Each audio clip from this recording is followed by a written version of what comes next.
is there something like a decisive moment, a thought, the spark that started the fire that we're about to watch?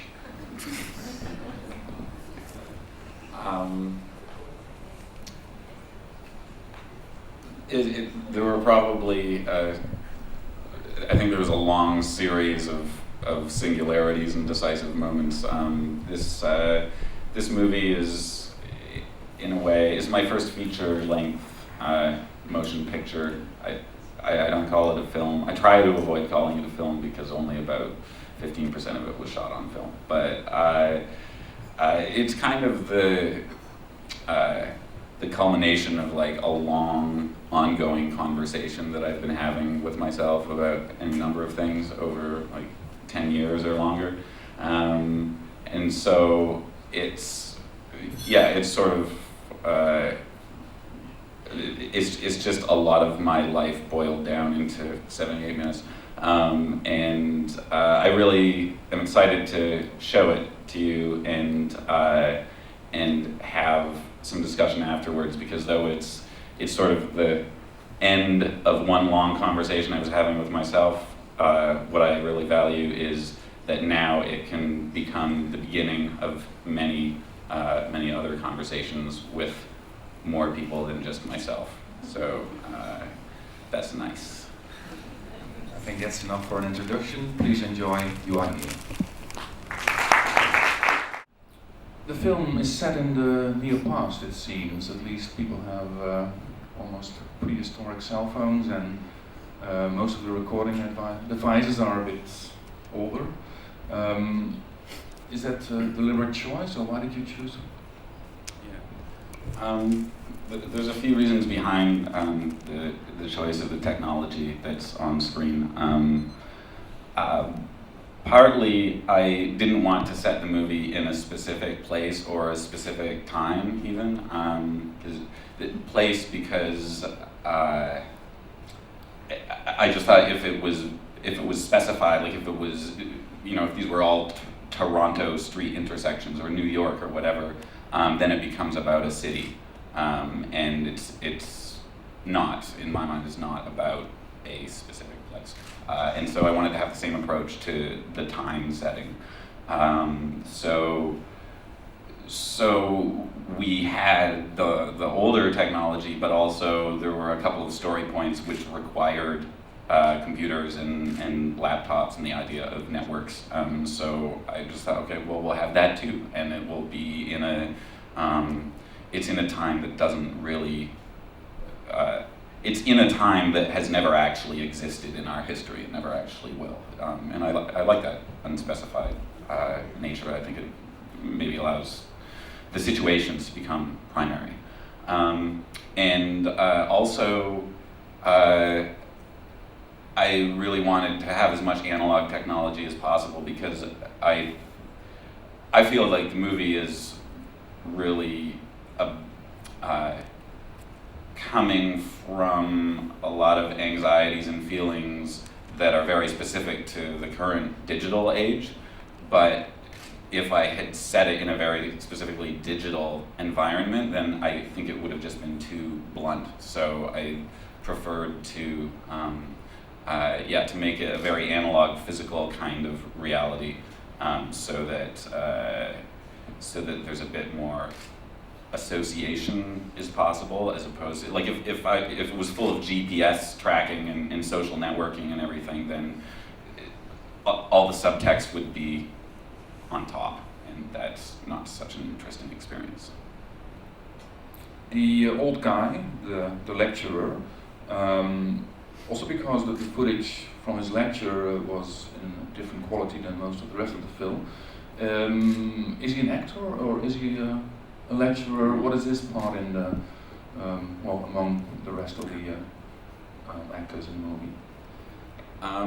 He's definitely an actor, and he's been in a number. He's had a number of small roles in some fairly large films, like Capote and A History of Violence, and I think he had a large role in Dawn of the Dead, which I haven't seen. And also at a screening a little while ago, somebody was like, "Who is that guy? Who is that guy? I've seen him before." And I was like, "I don't know, Capote, History of Violence." And then somebody else in the audience said, "He's in Half-Baked." I don't know if any of you. I haven't seen this stoner comedy, but apparently he's in the movie Half-Baked. So yeah, he's been a Canadian actor for a very long time, and I was originally trying to get David Cronenberg to be the lecturer, because I was like, dude would just be perfect, and I would just love to see David Cronenberg on a beach getting really pissed off at 3 kids. But he was unavailable. Though his assistant was very friendly and kept up the communication as long as it seemed right. But actually, I'm really glad that didn't happen, because first of all, it would be instantly, oh, it's David Cronenberg, cool, but automatically you would know 100%, well, this is acting, this is fake footage, whereas here, there's still, because the guy's not recognizable, there's the possibility for uncertainty about the origin of this footage, which I like quite a lot. Yeah, and also, frankly, I think this guy is a much better actor than David Cronenberg. Though David Cronenberg is very good. How long did it take to make the Chinese rooms? Like,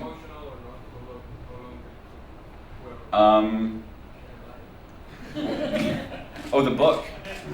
Oh, right. Well, my production designer told me, even though this is, well, budgets are relative, but as far as feature films go, I believe we had a small budget. It was like $100,000 to make the movie. But my production designer told me when she arrived on set with the book, she said, "This is the most expensive single prop I've ever had to produce." I was like, awesome. So there's like 8 or 9 volumes on the shelf. Only one of them is actually a book. The other ones are styrofoam. But I got a computer programmer, artist friend of mine, to write a program. I gave him sort of the text templates, like, 5 different pieces of text, and he wrote a program that generated hundreds of pages with different combinations of Chinese characters and numbers in this text. So, like, it took him, I don't know, like a day to write the program, and then, as far as I know, he pressed a button and there was a PDF. So then my production designer worked on making the book and designing the cover and everything. So it didn't, I don't know, it was like a day work from one guy and probably a day work from another woman, and there it was. Yeah, I still have it. I don't know what to do with it. Oh yeah, but so because it was this basically random generation thing, like character generation thing, yeah, it doesn't function at all. There's less than no consciousness in that book. I mean, it was definitely my hope that over the course, like during the 78 minutes when people are watching the movie, that they will feel that they're in this position. So a lot of choices we made were having that as one of our goals.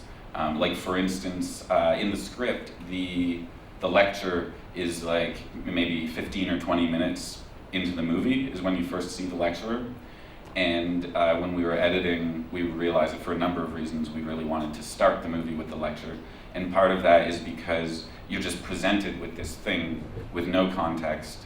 You have no idea where this has come from. You don't know where it's positioned or what you're supposed to do with this. And so that, even though you don't meet the archivist until much later, that I hope puts people in a similar psychological position to the one that the archivist is in, being presented with these scraps of information and ideas and presences that you don't know what to do with. So yeah, I was hoping that would be the feeling that it would engender, and I was hoping that that would ultimately be a positive, productive feeling.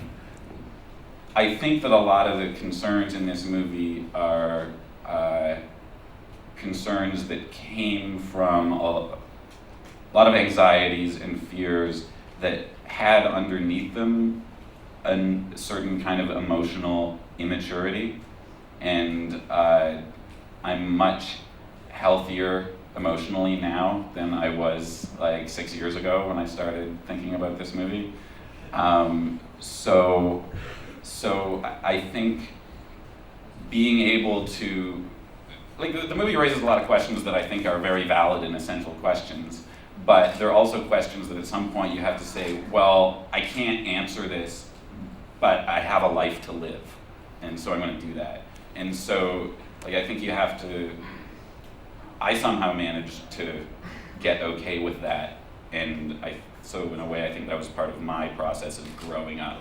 So that could be transferred onto some of the characters' journeys as well. I would like to thank Daniel a lot for being here, and I would like to thank you all for enjoying the film. Thanks.